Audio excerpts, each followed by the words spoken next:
E aí, galera, eu me iludi. Nesse desafio de leitura que eu tô, de ler um livro a cada 2 semanas, eu me iludi achando que eu leria A República de Platão em 2 semanas. E o livro é muito mais complexo, é longo.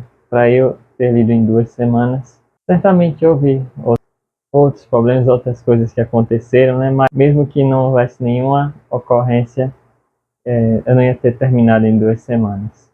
Nesse desafio de leitura, esse seria o livro, seria um clássico de filosofia. Então, disse, um clássico, então vamos escolher a República de Platão. Por que não? É um livro que, na verdade, são 10 livros.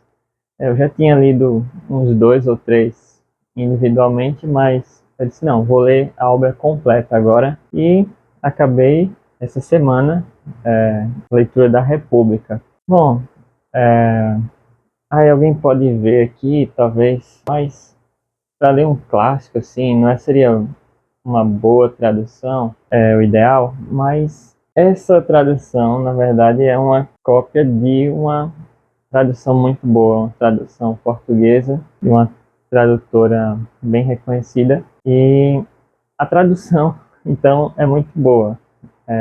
Apesar de ser uma cópia, então o crédito deve ir a quem realmente merece crédito, né? A tradutora. Bem, vamos falar então sobre o livro. A República de Platão. Qual o tema principal aqui desse livro, né? Como um livro de filosofia, a principal questão que Platão está tentando responder aqui é o que é a justiça? E algumas perguntas que derivam daí, né?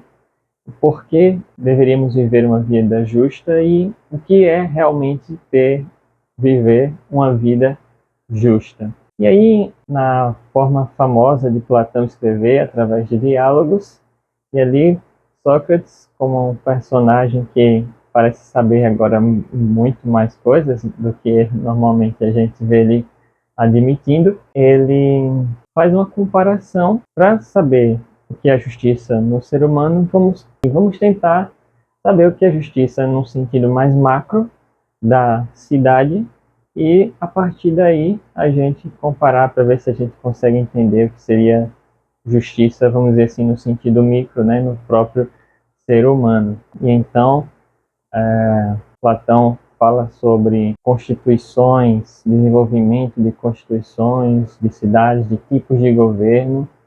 Então, compara o que seria um governo justo com o que seria uma alma justa, né? Dividido, assim como a cidade seria dividida em 3 classes, a alma seria dividida em 3 partes. Haveria na cidade classe dos agricultores, comerciantes, artesãos, a classe dos guerreiros e a classe dos governantes, dos reis, que na alma humana corresponderiam à parte, vamos dizer assim, concupiscível, né, dos desejos, a parte irascível, que podia servir a parte racional, quando, por exemplo, a gente faz uma coisa errada e se ira por ter feito aquilo de errado.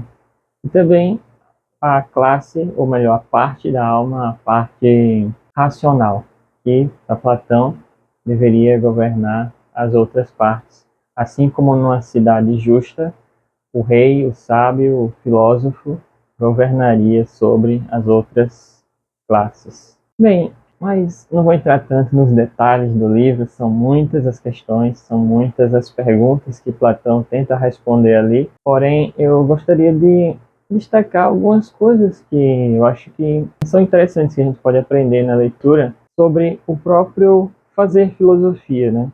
Platão, alguns exageram um pouco, né, dizendo que a filosofia ocidental se trata de notas de rodapé, a filosofia de Platão. É uma expressão um pouco exagerada, mas serve para ilustrar um ponto da importância que Platão teve no desenvolvimento da filosofia ocidental.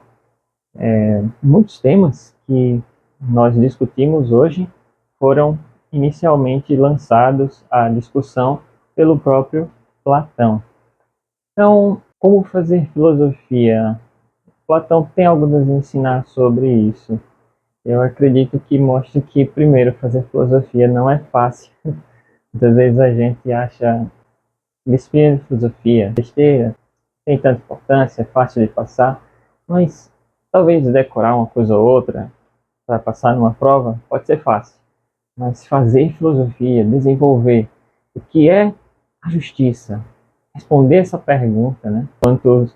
Quando muitas vezes perguntavam para Sócrates, ou melhor, respondiam as perguntas de Sócrates com exemplos, a gente não pode responder: a justiça é punir o culpado, a justiça é recompensar um ato nobre, porque Platão, Sócrates não iam se satisfazer com essas respostas. A filosofia não se satisfaz com essas respostas, porque seriam apenas exemplos de coisas justas, não da própria uma resposta sobre o que é a própria essência da justiça. Então, não é fácil fazer filosofia e, às vezes, outra coisa pode acontecer também. Filosofia, por causa disso, pode ser um pouco chata, porque parece que Platão faz várias perguntas, ou melhor, ele tenta responder várias perguntas que ninguém fez, mas que poderiam fazer.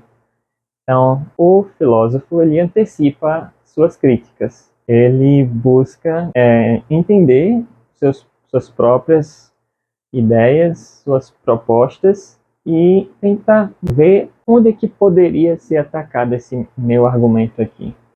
Qual a fraqueza, né, o ponto fraco dos meus argumentos? Como eu posso melhorar? Então, antes que alguém questione, o próprio filósofo busca não deixar pontas soltas, vamos dizer assim. E é o que Platão faz, tentando responder uma série gigante de perguntas que pode deixar a leitura um tanto cansativa, chata, mas que no âmbito da filosofia isso seria necessário para que seu argumento, sua proposta seja bem mais forte. Bem, outro ponto sobre isso, né? Platão fala um pouco também das características que deveria ter o bom filósofo, né? Seria capacidade de boa memória, facilidade em aprender, uma amizade, vamos dizer assim, pela amizade com a verdade, com a justiça, com a coragem, com a temperança.